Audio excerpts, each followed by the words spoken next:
اگه به تاریخ نگاه کنیم همیشه رد پای دزدان دریایی رو اینجا و اونجا میبینیم، مخصوصاً بعد از قرن 16.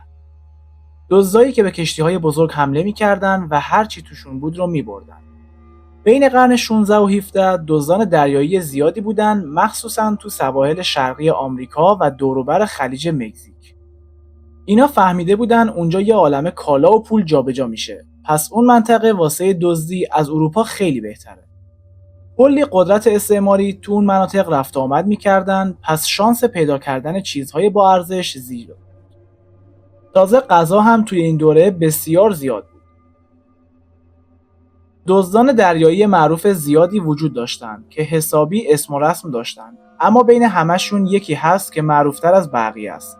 دزدی که باعث میشد کاپیتان‌ها از ترس توی خودشون، بله، اونم کسی نیست جز معروفترین دزد دریایی تاریخ، ریش سیاه. راستش دقیق نمیدونیم اسم واقعی ریش سیاه چی بوده، ولی میدونیم که یه مرد انگلیسی بوده که احتمالاً اسمش ادوارد بوده. ریش سیاه یه ملوان خیلی با تجربه بود که یه روزی کلاً زد به سیم آخر و رفت سمت کارهای خلاف. اول از انگلیس شروع کرد و بعد کم کم رسید به سواحل شرقی آمریکا. حالا یه چیز جالب، کار دزدان دریایی توی اون زمان این بود که حسابی مردم رو بترسونن. هدفشون این بود که جنگ نکنن، بلکه کاری کنن طرف از ترس خودشو تسلیم کنه. مثلا پرچمشون خودش کافی بود تا کشتی‌های دیگر رو به وحشت بندازه. یه نماد دیگه هم داشتن که زیر پرچمشون بود، نماد ساعت شنی، که معنیش این بود که وقتت داره تموم میشه، بهتره همکاری کنی. ریش سیاه توی ترسوندن بقیه خیلی حرفه‌ای بود. وقتی ریش سیاه میخواست به یه کشتی نزدیک بشه، پرچمش رو میفرستاد بالا و مستقیم میرفت سمتشون. اون کاری میکرد که به نظر برسه ریشش آتیش گرفته. البته واقعاً که ریشش آتیش نمیزد، بلکه یه ترفند داشت.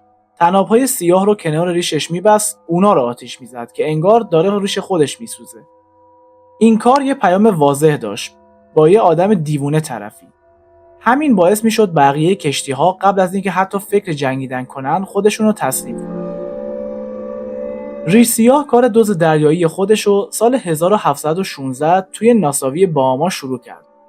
از اونجا راه افتاد به سمت سواحل شرقی فلوریدا و هر کشتی که توی مسیرش میدید بی برو برگرد بهش حمله میکرد. بعدش مسیرش رو به سمت شمال یعنی ایالت ویرجینیا میکشوند. کلی کشتی رو میزد و دوباره برمیگشت به همون باهاما. حالا نکته جالب اینجاست، هر بار که راه میافتاد توی 3 هفته حدود 8 تا کشتی رو خالی میکرد. این عدد اصلاً شوخی نیست. خیلی از دزدای دریایی زورشون حتی به یک کشتی هم نمیرسید. ولی ریش سیاه توی 3 هفته 8 تا کشتی رو جمع میکرد. همینم باعث شد رکورد بیشترین تعداد کشتی‌هایی که توی مدت کوتاه توسط یه دزد دریایی زده شده به اسم ریش سیاه ثبت بشه. سبک ریش سیاه خیلی خاص بود. با اینکه خیلی ترسناک به نظر میرسید و همه اسمش رو میدونستن، ولی توی تمام مدتی که دزد دریایی بود حتی یه نفر رو هم نکشت. کاری میکرد همه خودشون رو تسلیم کنن. وقتی که یه بار بیشتر از 15 تا کشتی رو زد، برای مدت خودش رو کنار کشید، چون میدونست دیگه مطمئناً دنبالش افتادن. به خاطر همین تصمیم گرفت مسیرش رو عوض کنه. به جای اینکه از باهاما به سمت شمال بره، رفت به سمت جنوب. وقتی به جزیره سنت رسید، اون زمان دست فرانسوی‌ها بود. متوجه شد یه عالمه کشتی فرانسوی و اسپانیایی توی اون منطقه در حال رفت آمدن. اونجا یه کشتی خیلی بزرگ و شیک و دید. کنار جزیره لنگر انداخته، همونجا با خودش گفت این کشتی دیگه باید مال من بشه. حالا بذارین این کشتی یه چیزی تو مایه‌های سوپر ماشین اون زمان بود. یکی از پیشرفته‌ترین کشتی‌های نظامی با بیش از 10 تا توپ جنگی در هر طرف کشتی. ریش سیاه اینو دید و دلش لرزید که دیگه این باید بشه افتخار ناوگان من. این کار اون زمان مثل این بود که یه دزد دریایی سومالیایی بیاد یه ناوشکن آمریکایی رو تصاحب کنه. ریش سیاه با موفقیت اون کشتی رو که 50 تا برده هم توش بود تصاحب میکنه. بعد اون برده ها رو سوار کشتی خودش میکنه و با خودش میبره، چون برده ها اون زمان خیلی ارزش بالایی داشتن. حالا اون یه کشتی خفن جنگی داره که بیش از 40 تا توپ جنگی روشه. با همچین کشتی دیگه هیچ کس جرئت نمیکنه بهش نزدیک بشه، چون عملاً یه ناو جنگی عظیمه. حالا ریش سیاه خیلی قدرتمند شده بود. 4 تا کشتی بزرگ داشت و بیشتر از 250 نفر واسش کار میکردن. با این قدرتی که دستش اومده بود دیگه فقط به کشتی‌ها حمله نمی‌کرد، بلکه تو جزیره‌ها توقف می‌کرد و ازشون غارت می‌کرد. جالب اینجاست که ریسیا اومده بود و از دزدان دریایی هم دزدی می‌کرد. تو همین زمان بود که اسپانیایی‌ها هم واسش یه اسم گذاشتن. بهش میگفتن ال گران دیابلو، یعنی شیطان غول‌پیکر. دیگه حسابی هم ازش ترسیده بودن. وقتی کارش تو خلیج مکزیک تموم شد، تصمیم گرفت یه بار دیگه به سمت شمال بره، مخصوصا سواحل شرقی فلوریدا.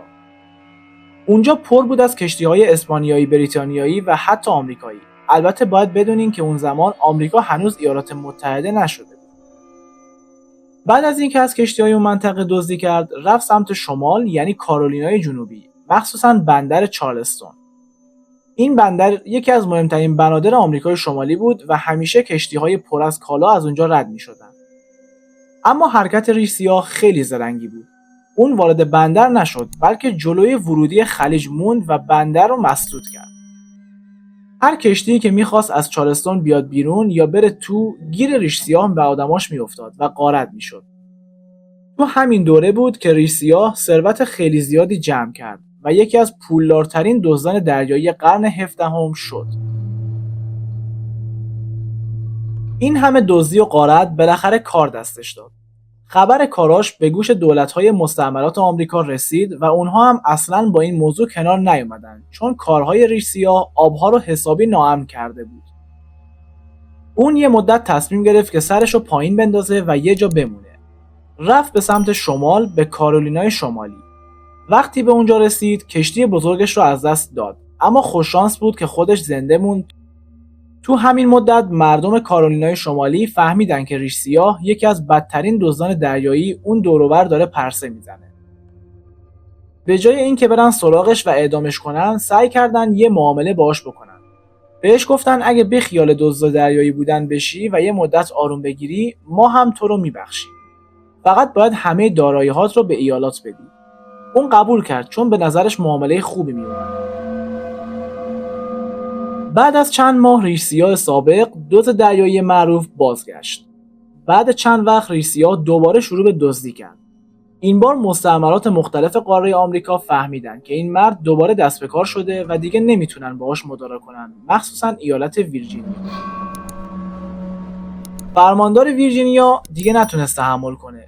این دیگه کشتی قدیمی و تک تک نبود، بلکه ریش سیاه حالا یه نیروی دریایی کامل داشت که برای دزدی راه انداخته بود. به همین دلیل نیروی دریایی ویرجینیا راه افتاد تا دنبال ریش سیاه بگرده و در نهایت بعد از هفته‌ها جستجو بالاخره اونو پیدا کرد. توی 22 نوامبر 1718 نیروی دریایی ویرجینیا به سمت کشتی ریش سیاه حرکت میکنه و باهاش برخورد میکنه و اونا باهاشون میجنگن. نیروی دریایی ویرجینیا نه تنها ریش سیاه رو شکست میده، بلکه چون تعدادشون خیلی بیشتر بود، خود ریش سیاه 20 ضربه چاقو میخوره. انگار که هر کدومشون انقدر ازش نفرت داشتن که به نوبت یه چاقو به بدن مردش میزدن. اینطوری بود که ریش سیاه کشته شد، ولی چون توی نیروی دریایی و دزدان دریایی خیلی معروف شده بود، سرشو بریدن و به کشتی خودش آویزون کردن تا به همه دزدان دریایی دنیا نشون بدن که ریش سیاه دیگه تموم شده. اون تو همون 2 سالی که دزد دریایی بود، رکوردهای زیادی زد و بیش از 50 تا کشتی رو غارت کرد. به همین دلیل یکی از معروف‌ترین دزدان دریایی تاریخ شد، چون خیلی از دزدان دریایی دیگه وقتی می‌خواستن کشتی رو بزنن سریع گرفتار می‌شدن. اما این مرد عجیب تونست توی مدت خیلی کوتاه کشتی‌ها و جزیره‌های زیادی رو غارت کنه. در واقع هیچ دزد دریایی دیگه‌ای نتونسته بود همچین رکوردی بزنه. از اینکه تا آخر این ویدیو با ما همراه بودید متشکریم. لطفاً ویدیو رو لایک و کانال فکت مگ رو سابسکرایب کنید تا از جدیدترین ویدیوهای ما با خبر باشید.